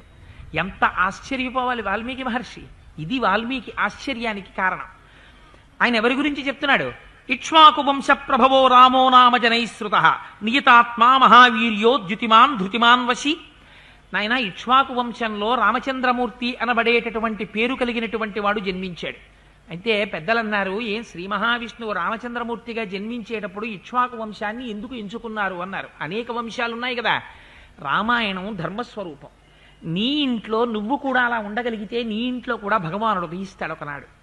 ఇక్ష్వాకు వంశంలో మొట్టమొదటి వాడైనటువంటి ఇక్ష్వాకు శ్రీ మహావిష్ణువుని విశేషమైనటువంటి ఆరాధన చేసి శ్రీరంగనాథుణ్ణి పొందాడు. కులధనంగా పొంది ఆరాధన చేశాడు. అందుకని అంతగా ఆరాధన చేసినటువంటి వంశం కనుక ఇక్ష్వాకు వంశంలో జన్మించట కాదుట. సూర్యమండలాంతర్వర్తిగా శ్రీమన్నారాయణోపాసన చేస్తారు. ఆ సూర్యవంశానికి చెందినటువంటి వారు కనుక ఇక్ష్వాకు వంశంలో జన్మించట. అందుకని ఆ ఇక్ష్వాకు వంశంలో పుట్టాడయా రామచంద్రమూర్తి. ఆ రాముడికి నువ్వు అడిగిన 16 గుణాలు ఉన్నాయి. ఎలా ఉన్నాయో చెప్పనా అని సంక్షేప రామాయణం చెప్పారు నారదుడు. సంక్షేప రామాయణం అంటే 24,000 శ్లోకాల్లో వాల్మీకి మహర్షి చెప్పినటువంటి రామాయణానికి ప్రాతిపదికగా కేవలం కథనంతటినీ కలిపి ఒక్క 100 శ్లోకములు కూడా దాటకుండా లోపుగా అందంగా కథని అందించారు. అందిస్తే దీన్ని విన్నారు. ప్రారంభం ఎక్కడ మొదలైంది? అందుకే 24,000 శ్లోకాలతో పూర్తి చేశారు. ప్రతి 1000 శ్లోకాలు గాయత్రీ మహామంత్రంలో ఉన్నటువంటి ఒక్కొక్క బీజాక్షరానికి వ్యాఖ్యానం. గాయత్రీ మంత్రానికి ఒక ప్రత్యేకత ఉంది. మిగిలిన మంత్రాల్లో ఒక బీజాక్షరం ఉంటుంది ఏదో, మిగిలిన అక్షరాలు బీజాక్షరాలు ఉండవు. ఆ బీజాక్షరానికి ఒక ఋషి ఒక దైవము ఉంటారు. గాయత్రీ మహామంత్రం అలా కాదు, 24 అక్షరాలు బీజాక్షరాలు. 24 బీజాక్షరాలకి గురువులు ఉంటారు, ఋషులు ఉంటారు, దైవం ఉంటారు. అందుకని గాయత్రీ మంత్రానికి ఉన్నటువంటి శక్తి పెద్దలు చెప్పడానికి కారణం అది. ఏ సంప్రదాయం వాళ్ళు కానివ్వండి, గాయత్రిని విడిచిపెట్టడానికి మాత్రం వీల్లేదు. గాయత్రి చేసి తీరవలసింది. రామాయణం కూడా ఒక్కొక్క బీజాక్షరాన్ని తీసుకుని 1000 శ్లోకాలు చెప్పారు. అందుకని గాయత్రీ మంత్రానికి వ్యాఖ్యానమే రామాయణం. అందుకని 24,000 శ్లోకాల్లోకి రామాయణం వచ్చింది. అందుకని మొట్టమొదట ప్రారంభం చేస్తూ గాయత్రీ మంత్రంలో మొట్టమొదటి అక్షరంతో ప్రారంభం చేశారు. అందుకే తపస్సాధ్యాయ నిరతం అంటూను. కాబట్టి ఈ నువ్వు అడిగినటువంటి 16 గుణములు కలిగినటువంటి వ్యక్తి ఈ కాలములో ఇప్పుడే ఇక్కడే ఉన్నారు. ఆయనే రామచంద్ర ప్రభువు అని వాల్మీకి మహర్షికి నారద మహర్షి ఉపదేశం చేశారు. నారద మహర్షి ఎప్పుడైతే రామచంద్రమూర్తి గురించి చెప్పారో పొంగిపోయాడు. బ్రహ్మతత్వం ఒకసారి అర్థమైందనుకోండి ఏమవుతుంది? మనస్సు అపారమైనటువంటి ఆనందాన్ని పొందుతుంది. అందుకని విశేషమైన ఆనందం పొందాడు. ఇంత ఉపదేశం చేసినటువంటి నారదుడు రామాయణానికి ఉన్న గొప్పతనం అంతా ఇక్కడుందండి. గురువు దగ్గరికి వెళ్ళడం, గురువుని ప్రశ్న వెయ్యడం, గురువు దగ్గర నేర్చుకోవడంతో రామాయణం ప్రారంభం. ఇన్ని చెప్పారు కదా నారద మహర్షి. ఆ ప్రశ్న వేస్తే ఏమో నాకు తెలియదయా, ఒకసారి కనుక్కోవాలి ఉండి చెప్తాను, నాకు అన్ని విషయాలు ఎక్కడ ధారణలో ఉంటాయా అనలేదు. బ్రహ్మగారి దగ్గర వినొచ్చారు. పరంపర తండ్రి గారి దగ్గర ఆయన విన్నారు. అది వాల్మీకి మహర్షికి చెప్పారు. చెప్పి ఒక చిత్రమైనటువంటి విశేషం జరిగింది. సంక్షేప రామాయణం అంతా వాల్మీకి మహర్షికి చెప్పేసి యథావత్ పూజితస్తేన దేవర్షి నారదస్తథా ఆపృష్ట్వై వాభ్యనుజ్ఞాత సజ్జగామ విహాయసం. వాల్మీకి మహర్షికి రామాయణం సంక్షేప రామాయణం చెప్పినటువంటి నారదుడు తను గురువును అనేటటువంటి అభిమానాన్ని విడిచిపెట్టేశాడు. నేను గురువుని, నేను గురువుని, నేను గురువుని అని అభిమానం పట్టుకు కూర్చున్నారనుకోండి, అది ప్రమాదానికి దారి తీసేస్తుంది. అందుకని ఎలా అయిపోయారు? ఆకాశం ఉంది, మీరు ఇక్కడికి తీసుకొచ్చి ఒక గ్లాసు పెట్టారనుకోండి, గ్లాసులో ఆకాశం ఉందా లేదా? ఉంటుంది. ఓ కుండ తీసుకొచ్చి పెడితే కుండలో ఆకాశం ఉంటుంది, ఘటాకాశం. ఓ గదిలో ఆకాశం ఉంటుందా లేదా? మఠాకాశం. కుండ బద్దలైపోయింది అనుకోండి, ఏమవుతుంది? ఆకాశం ఘటాకాశం మఠాకాశం అవుతుంది. మఠాకాశం తలుపులు కూడా తీసేశారనుకోండి, ఏమవుతుంది? అనంతాకాశం అయిపోతుంది. ఇప్పటి వరకు తాను గురువుగా నిలబడి శిష్యుడికి బోధ చేసినటువంటి నారద మహర్షి నేను గురువుగా నిలబడ్డానన్న విషయాన్ని వదిలిపెట్టేశాడు. వదిలిపెట్టేసి ఆకాశము ఎలా ఆకాశం అయిపోతుందో అలా నారదుడైపోయాడు. అంటే మళ్ళీ తను జ్ఞానిగా ఆత్మస్వరూపిగా మారిపోయి నారద మహర్షి బయలుదేరి ఆకాశంలోకి ప్రయాణం చేసి వెళ్ళిపోయాడు. వెళ్ళిపోయిన తర్వాత విన్న శిష్యుడు మాత్రం పరవశించిపోయాడు. వాల్మీకి ఎంత గొప్ప రామకథ చెప్పాడు రామహానుభావుడు అనుకున్నారు. అదే ఆలోచన చేస్తున్నారు. మధ్యాహ్న సమయం అయింది. మధ్యాహ్న సమయం అయినప్పుడు మాధ్యాహ్నిక సంధ్యావందనం చేయాలి. అందుకని బయలుదేరి వెడుతున్నారు. ఎక్కడికి వెళ్ళాలి? తమసా నదీ తీరానికి వెళ్ళారు. వెళ్ళి అక్కడ సంధ్యావందనం చేద్దాం అనుకుంటుంటే వెనకాతల భారద్వాజుడిది శిష్యుడు వచ్చాడు. ఆయన మహర్షి కాడు, ఇక్కడ వాల్మీకి మహర్షి యొక్క శిష్యుడు అంతే. ఎందుకంటే మనకు భరద్వాజుడు అన్న పేరుతో చాలా మంది కనపడుతూ ఉంటారు. ఈయన వాల్మీకి మహర్షి శిష్యుడు. రామాయణంలోనే అయోధ్యకాండలో భారద్వాజ మహర్షి వస్తారు మళ్ళీ. ఇతను వాల్మీకి మహర్షి యొక్క శిష్యుడు. అక్కడికి వెళ్ళిన తర్వాత మహర్షి అన్నారు, నాయనా నీ చేతిలో ఉన్నటువంటి ఆ పాత్ర కింద పెట్టి వస్త్రం ఇలా ఇవ్వయా, ఈ నీటిలో దిగి స్నానం చేస్తాను అన్నారు. గురువుని ఆశ్రయించి వెనకాతల వెళ్ళేటటువంటి శిష్యుడు గురువు వెనకాతల ఎలా వెళ్ళాలో చూపించింది రామాయణం. గురువుకి సంబంధించినటువంటి వస్తువుల్ని శిష్యుడు పట్టుకోవాలి. పట్టుకుని పరమ వినయ విధేయతలతో గురువుని అనుగమించి వెళ్ళాలి. అలా ఎంతో వినయ విధేయతలతో అనుగమించి వెడుతున్నారు. వెడితే అక్కడికి వెళ్ళిన తర్వాత మహర్షి అన్నారు, అకర్ణమమిదం తీర్థం భరద్వాజ దిశామయ రమణీయం ప్రసన్నాంబు సన్మనుష్య మనోయథ. చూశావా భరద్వాజ, ఈ నీరు ఎలా ఉందో, అత్యంత నిర్మలంగా ఉందయా, ఎక్కడ బురద లేదు. సన్మనుష్యుని యొక్క మనస్సు ఎలా ఉంటుందో అంత నిర్మలంగా ఉంది ఈ నీరు అన్నారు. మంచివాడికి మంచే గోచరిస్తుంది. తను నిర్మలమైనటువంటి స్థితిలో రామకథని విని ఆనందాన్ని పొందుతూ వచ్చి మహర్షి ఆ నీటిలో దిగుతున్నారు. ఆ దిగేటప్పుడు ఇప్పుడు ఒక్కసారి ఆ ప్రకృతిని అంతటినీ పరిశీలన చేశారు. ఒక్కసారి ఆ అరణ్యం వంక అంతా చూశారు. ఇక్కడే ఒక గమ్మత్తైనటువంటి సంఘటన జరిగింది. ఆయన అలా చూస్తుండగా 2 క్రౌంచ పక్షులు కనపడ్డాయి. క్రౌంచ పక్షులు అంటే వంకర టింకరగా నడుస్తాయి. అపారమైనటువంటి కామ వ్యామోహంతో ఉన్నాయి, మిథున లక్షణంతో ఉన్నాయి. మగపక్షి ఆడపక్షి సంభోగం చేసుకుంటున్నాయి. ఆ సమయంలో చెట్టు మీద కూర్చుని ఉన్నాయి. మహర్షి ఆ చెట్టు వంక చూశారు, ఆ పక్షుల వంక చూశారు, అరణ్యం అంతా చూశారు. ఒక్కసారి బాహ్య స్మృతిని పొందారు. జగత్తుని పరిశీలన చేసి లోపల రామాయణం గురించే ఆలోచన చేస్తూ స్నానం చెయ్యడానికి వెళ్ళబోతున్నారు. తస్మాత్తు మిథునాదేకం పుమాంసం పాపనిశ్చయ జఘాన వైరి నిలయో నిషాదస్తస్య పశ్యతః. అదే సమయంలో అక్కడికి ఒక నిషాదుడు వచ్చాడు. అంటే ఒక కిరాతుడు, బోయవాడు. చూశాడు. మిథున లక్షణంతో ఉన్నటువంటి క్రౌంచ పక్షులను చూసి, ఈ పక్షులని నా బాణంతో కొడతాను అని పాపనిశ్చయాన్ని పొందాడు. పొంది ఇప్పుడు నేను ఒక పక్షిని సంహరిస్తాననుకున్నాడు అని బాణం విడిచిపెట్టాడు. మగపక్షి యొక్క గుండెల్లో తగిలింది. తగలగానే దాని శరీరంలోంచి రక్తం ప్రవహిస్తోంది. ఆ మగపక్షి కింద పడిపోయింది. దాని తల వ్రేలాడేసేసింది. ఒంట్లోంచి రక్తధారలు పడిపోతున్నాయి. 2 రెక్కలు విప్పి కొట్టుకుంటోంది. భూమి మీద పొరలాడుతోంది. తం శోణిత పరీతాంగం వేష్టమానం మహీతలే భార్యాతు నిహతం దృష్ట్వా రురావ కరుణాంగిరం వియుక్తా పతినాతేన ద్విజేన సహచారిణ తామ్రశీర్షేణ మత్తేన పత్రిణ సహితేన వై దదాతు తం ద్విజం దృష్ట్వా నిషాదేన నిపాతితం ఋషే ధర్మాత్మనస్తస్య కారుణ్యం సమపద్యత. వాల్మీకి మహర్షి ఈ సందర్భాన్ని చూశారు. లోపల మహాధర్మాత్ముడైనటువంటి మహర్షి కనుక ఆయనలోంచి కారుణ్యం పెళ్ళుబుకింది. పెళ్ళుబుకి దుర్మార్గుడా, పాపనిశ్చయం కలిగిన వాడా, నిషాదుడా, క్రౌంచ పక్షులు 2 మిథునంతో ఉంటే, సంభోగంలో ఉంటే ధర్మం తప్పినటువంటి వాడివై మగపక్షిని బాణం పెట్టి కొట్టావు. చూడు ఆ పక్షి ఎలా నేల మీద గిరగిర తిరిగి ఏడుస్తోందో, రక్తం కారుతోంది. ఆడపక్షి దాని చుట్టూ తిరుగుతోంది అని బెంగ పెట్టుకుని ఆయన నోటి వెంట ప్రయత్నం లేకుండా అనుకోకుండా ఒక మాట పైకొచ్చేసింది. ఇది రామాయణానికి ప్రాతిపదిక పడింది. లోపల ఏది ఆలోచిస్తున్నారు? రామాయణం గురించి ఆలోచిస్తున్నారు. తటస్థపడిన సంఘటన ఏది తటస్థపడింది? బోయవాడు మగకరౌంచ పక్షిని కొట్టాడు. చూశారు. వెంటనే అన్నారు, మానిషాద ప్రతిష్టాత్వం మగమ శాశ్వతీ సమాహ అత్క్రౌంచ మిథునాదేకం అవధీహి కామమోహితం అన్నారు. ఓ దుర్మార్గుడైనటువంటి బోయవాడా, మిథున లక్షణంతో ఉన్నటువంటి 2 క్రౌంచములలో క్రౌంచ పక్షిని కొట్టి చంపినటువంటి వాడా, నీవు చేసినటువంటి మహాపాపము వలన నువ్వు చాలా కాలము బ్రతికుండకుండా ఉందువుగాక, అంటే తొందరలో మరణమును పొందెదవుగాక అని శపించారు. శాపానుగ్రహాన్ని ప్రదర్శించి నీటిలో స్నానానికని దిగారు. దిగి బయటికి వచ్చారు. ఇప్పుడు ఏమవ్వాలి? అంత సాత్విక ప్రవృత్తి కలిగినటువంటి వాల్మీకి మహర్షి నోటి నుంచి వెలువడినటువంటి ఈ మాట ఛ, నా నోటి వెంట ఎటువంటి మాట వచ్చిందనుకోవాలి. అలా అనుకోవడం మానేసి అస్తమానం అదే వస్తోంది. మానిషాద ప్రతిష్టాత్వం మగమశాశ్వతీ సమాహ క్రౌంచ విధునాదేకం అవధీహి కామమోహితం అని.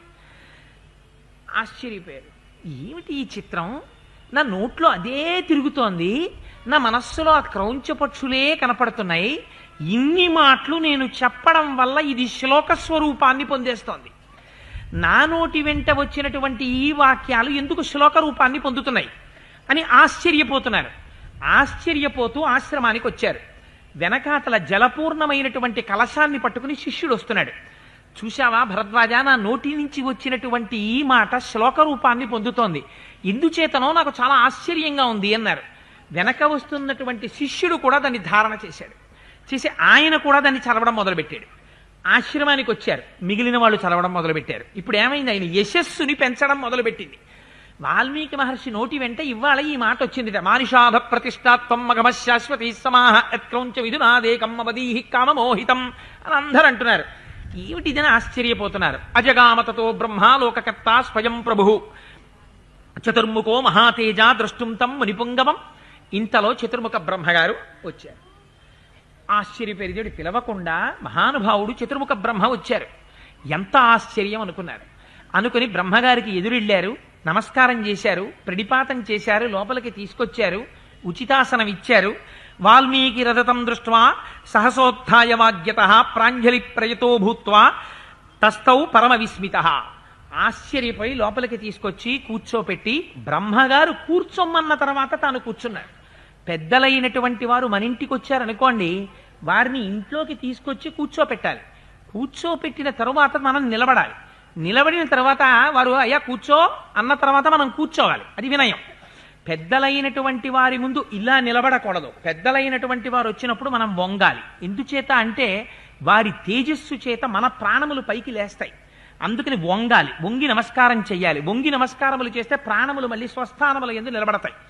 అందుకని బ్రహ్మగారిని తీసుకొచ్చి కూర్చోపెట్టారు. బ్రహ్మగారు అన్నారు, నువ్వు కూడా ఆసీనుడువు కా అన్నారు. కూర్చున్నారు వాల్మీకి మహర్షి. ఆయన అన్నారు, నువ్వు ఇందాక స్నానానికి దిగుతున్నప్పుడు ఆ శ్లోకం చెప్పానని ఏమిటి శ్లోకం ఏమిటి శ్లోకం అని ఆశ్చర్యపోతున్నావు కదా. మచ్ఛందా దేవతే బ్రహ్మన్ ప్రవృత్తేయం సరస్వతి రామస్య చరితం సర్వం కురుత్వం ఋషిసత్తమ. బ్రహ్మన్, నా అంశలో పుట్టినవాడా, నా అనుగ్రహం చేత సరస్వతి నీ నాలుక యందు భాషించింది. అందుకనే నీ నోటి వెంట ఇవ్వాల ఈ శ్లోకం వచ్చింది. ఇదే రామాయణ కథ. వెనక్కి తిరిగి చూడు అన్నాడు. ఇప్పుడు ఏమైపోయింది? వెనక్కి వెళ్ళండి ఒకసారి. వెనక్కి వెళ్ళి చూడండి. ఆది కావ్యం ప్రారంభమైపోయింది. అందులోంచి ఎలా ప్రారంభమైపోతుంది అంటే తస్మాత్తు మిథునాదేకం పుమాంసం పాపనిశ్చయ జఘాన వైనిలయో నిషాదస్తస్య పశ్యత. నిషాదుడు అంటే బోయవాడు అని ఒక అర్థం. నిషాదుడు అంటే సమస్త లోకములు తనయందున్నటువంటి శ్రీమన్నారాయణుడు అని ఒక అర్థం.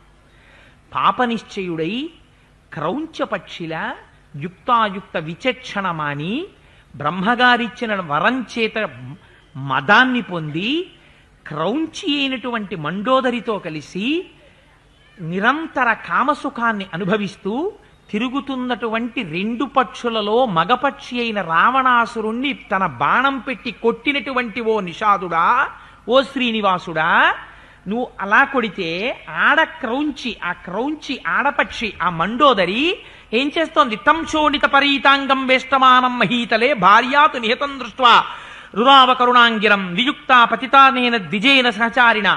ఆ మండోదరి రావణాసురుడి యొక్క కళేబరం చుట్టూ తిరుగుతూ 10 తలలు రక్తం ఓడిపోతూ పడిపోతే మండోదరి ఏడుస్తున్నటువంటి సన్నివేశం వర్ణింపబడింది.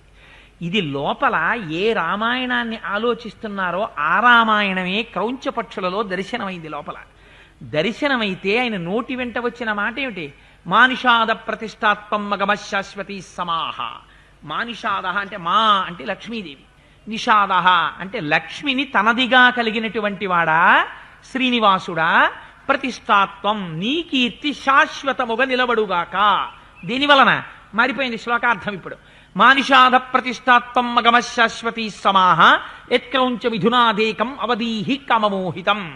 కామము చేత పీడింపబడి ప్రవర్తనని మరిచిపోయి బ్రహ్మగారిచ్చిన వరముల చేత మోహమును మదమును పొంది యుక్తాయుక్త విచక్షణను మరిచి కామమే జీవితమని ప్రవర్తించినటువంటి రాక్షసుల యొక్క జంట అయిన రావణ మండోదరులలో రావణుడనేటటువంటి క్రౌంచ పక్షిని నీ బాణము చేత కొట్టి పడగొట్టినటువంటి ఓ రామా నీకు మంగళమగుగాక అని ఆ శ్లోకార్థం మారింది. అందుచేత ఇప్పుడు రామాయణం ప్రారంభమైందయా, నీ నోట వెంట వచ్చినది శాపం కాదు. ఎందుకు పలికావు నీవు ఆ మాట? నీవు ఆ మాట పలకడానికి మచ్చందా దేవతే బ్రహ్మన్ ప్రవృత్తేయం సరస్వతి రామస్య చరితం సర్వం కురుత్వ ఋషిసత్తమా. నా అనుగ్రహంతో నా శక్తి అయినటువంటి సరస్వతి నీ ముఖంలో ప్రవేశించింది. అందుకని నీ నోటి వెంట రామాయణం ప్రారంభమైంది. ఆ ఒక్క శ్లోకంలో రామాయణం అంతా ఉంది. ఎలా ఉంది? మానిషాదహ, లక్ష్మిని పొందినవాడా. సీతమ్మ తల్లి పరిణయం బాలకాండ, అందుకని మానిషాదహ రామాయణంలో బాలకాండ వచ్చేసింది. ప్రతిష్టాత్వం మగమశాశ్వతీ సమాహ, రాజ్యమునందు ప్రతిష్ఠింపబడవలసినటువంటి రాముడు సత్యవాక్యమునందు తండ్రిని నిలబెట్టడం కోసమని రాజ్యత్యాగం చేసి అరణ్యవాసం చేశాడు. అయోధ్యకాండ అరణ్యకాండ వచ్చేసాయి. అందుకని మానిషాధ ప్రతిష్టాత్వం మగమశాశ్వతీ సమాహ యత్క్రౌంచ మిథునాదేకం. రెండు క్రౌంచములలో ఆ దారి తప్పి కామమోహితమైనటువంటి క్రౌంచముల యొక్క జంటలో క్రౌంచ పక్షిని కొట్టినవాడా. తన తమ్ముడైనటువంటి సుగ్రీవుడు జీవించి ఉండగా తమ్ముడి భార్య అయినటువంటి రుమతో తాను కామసుఖాన్ని అనుభవించాడు అన్నగారైనటువంటి వాలి. అందుకని ధర్మం తప్పినటువంటి వాలిని సంహరించాడు. కాబట్టి అరణ్యకాండ తర్వాత కిష్కింధకాండ చెప్పేయడం అయిపోయింది. అందులో కాదు కాదు రావణ సంహారం కూడా చెప్పారు కాబట్టి యుద్ధకాండ అయిపోయింది. మరి సుందరకాండ ఎలా పూర్తవుతుంది అంటే క్రౌంచౌ అనడం చేత శరీరమంతా శుష్కించిపోయినటువంటి వారిని ఆ పేరుతో పిలుస్తారు. సుందరకాండలో సీతమ్మ తల్లి ఉపవాసముల చేత శుష్కింపబడి తన తపస్సు చేత రావణుణ్ణి నిహతుణ్ణి చేసింది. అందుచేత సుందరకాండ చెప్పబడింది. ఇప్పుడు ఏమైపోయింది? ఆ శ్లోకంలోకి రామాయణంలో ఉన్న 6 కాండలు వచ్చేసాయి. ఇప్పుడు నీ నోటి వెంట వచ్చిన శ్లోకము యొక్క స్థాయిని ఎందుకు పొందిందో తెలుసా? అందరూ ఎందుకు చెప్తున్నారో తెలుసా? అది 32 అక్షరాలతో ప్రతి పాదానికి సమానమైన అక్షరాలతో ఎందుకు విభాగం పొందిందో తెలుసా? అది వీణ మీద ఎందుకు పలుకుతోందో తెలుసా? నృత్య గీతములకు ఎందుకు కట్టుబడుతోందో తెలుసా? మచ్చందేయం, నా యొక్క అనుజ్ఞ చేత నా శక్తి అయినటువంటి సరస్వతి నీ ముఖంలో ప్రవేశించి రామాయణాన్ని పలికిస్తోంది. అందుకని పలకగలుగుతున్నావు. అందుకని మహర్షి నువ్వు ఇంక రామాయణాన్ని రచించడం ప్రారంభం చెయ్యి. నువ్వు ప్రారంభం చెయ్యగానే రహస్యంచ ప్రకాశంచ యద్వృత్తం తస్య ధీమతః రామస్య సహసౌమిత్రే రాక్షసానాంచ సర్వశః వైదేహ్యాశ్చాపి యద్వృత్తం ప్రకాశం యదివారః తచ్చాప్య విదితం సర్వం విదితం తే భవిష్యతి నతేవాగనృతా కావ్యే కాచిద్దత్ర భవిష్యతి కురు రామ కథాం పుణ్యాం శ్లోకబద్ధాం మనోరమాం యావత్ స్థాస్యంతి గిరయః సరితశ్చ మహీతలే తావద్ రామాయణ కథాలోకేషు ప్రచరిష్యతి. ఇది బ్రహ్మగారి యొక్క అనుజ్ఞ. నాయన, నేను నీకు వరం ఇస్తున్నాను. నువ్వు కూర్చుని రామాయణం రచన చేస్తాను అని ప్రారంభం చెయ్యి. రహస్యంచ ప్రకాశంచ, తెలిసినది తెలియనిది, రామచంద్రమూర్తి పక్కనున్నటువంటి లక్ష్మణుడు, సీతమ్మ తల్లి, రాక్షసులు అందరి మనస్సులలో ఎవరెవరు ఏమనుకున్నారన్న విషయాలు కూడా నీకు భాషిస్తాయి. భాషించి నువ్వు రామాయణాన్ని రచిస్తావు. ఈ రామాయణం ఎంతకాలం ఉంటుందో తెలుసా? ఎంత కాలము భూమండలం మీద నదులు ప్రవహిస్తాయో, ఎంత కాలము పర్వతములు ఉంటాయో అంత కాలము రామాయణం ఉంటుంది. ఎంత కాలము రామాయణము చెప్పబడుతుందో అంత కాలము నువ్వు దేవలోకాలలో తిరుగుతూనే ఉంటావు. అటువంటి వరం ఇస్తున్నాను. ఇందులో అబద్ధం కాని, తప్పు కాని, లేనిది కాని, జరగనిది కాని ఒక్క విషయం ఉండదు. రామాయణమంతా పరమ యథార్థం. వాల్మీకి నోటి వెంట పలికినది పరమ సత్యమైనటువంటి రామాయణం పలికేటటువంటి అదృష్టాన్ని, రహస్యంచ ప్రకాశంచ, దర్శనం చేసి చెప్పగలిగినటువంటి అదృష్టాన్ని బ్రహ్మగారు కటాక్షించారు వాల్మీకి మహర్షికి. పొంగిపోయాడు మహానుభావుడు. ప్రణిపాతం చేశాడు, బ్రహ్మగారికి నమస్కారం చేశారు. అంతే, ఆయన బయలుదేరి బ్రహ్మగారు వెళ్ళిపోయారు. వెళ్ళిపోయిన తరువాత కూర్చున్నారు. చూడండి, ఆ వరం ఇవ్వగానే పొంగిపోవడం కాదు, అనుష్ఠానమునందు ఎంత జాగ్రత్త పడ్డాడో చూడండి వాల్మీకి మహర్షి. ఉపసృష్యోదకం సమ్యక్ ముని స్థిత్వా కృతాంజలి ప్రాచీనాగ్రేషు దర్భేషు ధర్మేణాన్వేషతే గతి. తూర్పు దిక్కుకి చివర్లు ఉండేటట్టుగా దర్భలు పరుచుకుని దాని మీద కూర్చుని ఆచమనం చేసి నమస్కారం చేసి రామాయణాన్ని ధ్యానం చెయ్యడం ప్రారంభం చేశారు. ప్రారంభం చెయ్యగానే జరిగినటువంటి రామాయణం అంతా ఒక్కసారి ఆ లోపల భాషించింది. భాషించగానే ఆ రామాయణాన్ని రచించడం ప్రారంభం చేశారు.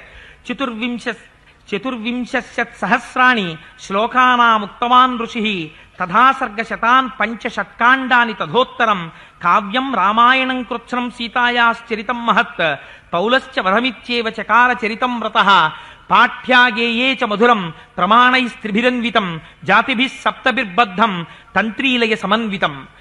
ఎంత గొప్పగా రచించారంటే 24,000 శ్లోకములు రచించారు, 6 కాండలు రచించారు, 6 కాండల మీద ఒక కాండ రచించారు. ఎందుకని? ఉత్తరకాండతో కలిపితే 6 కాండలు అవుతాయి. అందుకని 6 కాండలు బాలకాండ, అయోధ్యకాండ, అరణ్యకాండ, కిష్కింధకాండ, సుందరకాండ, యుద్ధకాండ.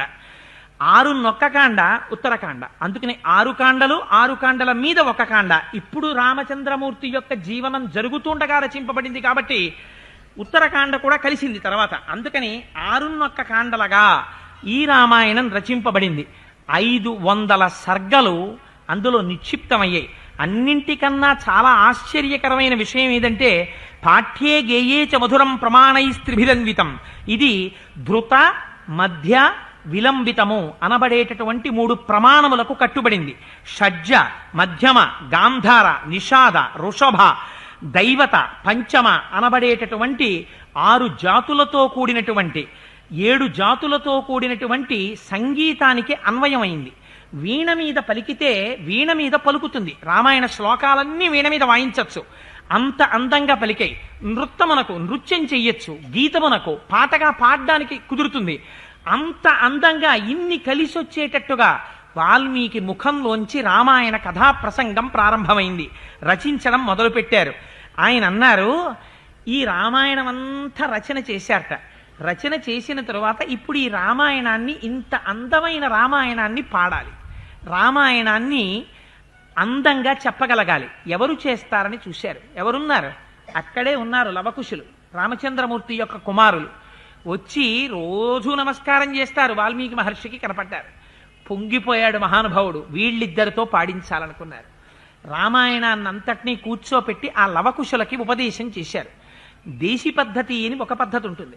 గ్రామాల్లో పాడేటప్పుడు ఒక పద్ధతిలో పాడతారు, నగరాల్లోనూ పట్టణాల్లోనూ విద్వాంసుల మధ్య పెద్దల మధ్య పాడేటప్పుడు ఒకలా పాడతారు. 2 పద్ధతులలో పాడేటటువంటి విధానాన్ని లవకుశులకి నేర్పారు. ఆ లవకుశులిద్దరూ కూడా మొట్టమొదట ఎక్కడ పాడారు రామాయణాన్ని? వాల్మీకి మహర్షి ఆశ్రమంలోనే పాడారు. రచించినటువంటి వాల్మీకి మహర్షి గురువు గారు ఎదురుగుండా కూర్చున్నారు. మిగిలినటువంటి వాల్మీకి మహర్షి శిష్యులందరూ చుట్టూ కూర్చున్నారు. సీతమ్మ తల్లి కూర్చునే ఉంటుంది, మిగిలిన వారందరూ కూర్చున్నారు. లవకుశులిద్దరూ ఆ రామాయణ కథాగానం ప్రారంభం చేశారట. నవరసాలతో ఉన్నటువంటి రామాయణాన్ని గానం చేస్తుంటే చిట్ట చివరికి రామాయణం పూర్తి చేస్తే ఎంత పొంగిపోయారంటేట విన్నవాళ్ళు. ఎక్కడో సన్మానం చేయడానికి దండలు తీసుకురావడం, లేకపోతే ఏదో బహుమానాలు తీసుకురావడం కాదుట. ఎంత పొంగిపోయారో చూడండి. అసలు ఆ రామాయణ కథ వినగానే ప్రీత కశ్చిన్మునిస్తాభ్యాం సంస్థిత కలశం దదౌ ప్రసన్నో వల్కలం కశ్చిత్ దదౌ తాభ్యాం మహాయశాహ. అక్కడ కూర్చున్న ఒక మహర్షి, ఒక ముని గభాన్ల లేచాట. మహానుభావ, ఏం పాడావురా రామాయణాన్ని, నేను నీకేమివ్వగలను అని పైనున్న వస్త్రం తీసేసి ఆ కుర్రాళ్ళ చేతిలో పెట్టేశాట. ఇంకో ఆయన తన దగ్గర కలశం ఉంది, రోజు వెళ్ళి నీళ్లు తెచ్చుకుంటుంటాడు ఆ కలశంతో. ఒరే నాన్న, ఈ కలశం తీసేసుకోండి రా అని కలశం ఇచ్చేశాట. ఆ రామాయణం అంత అందంగా పాడేశాట. అంత అందంగా పాడి చిట్ట చివరికి అయోధ్య నగరానికి వెళ్ళారు.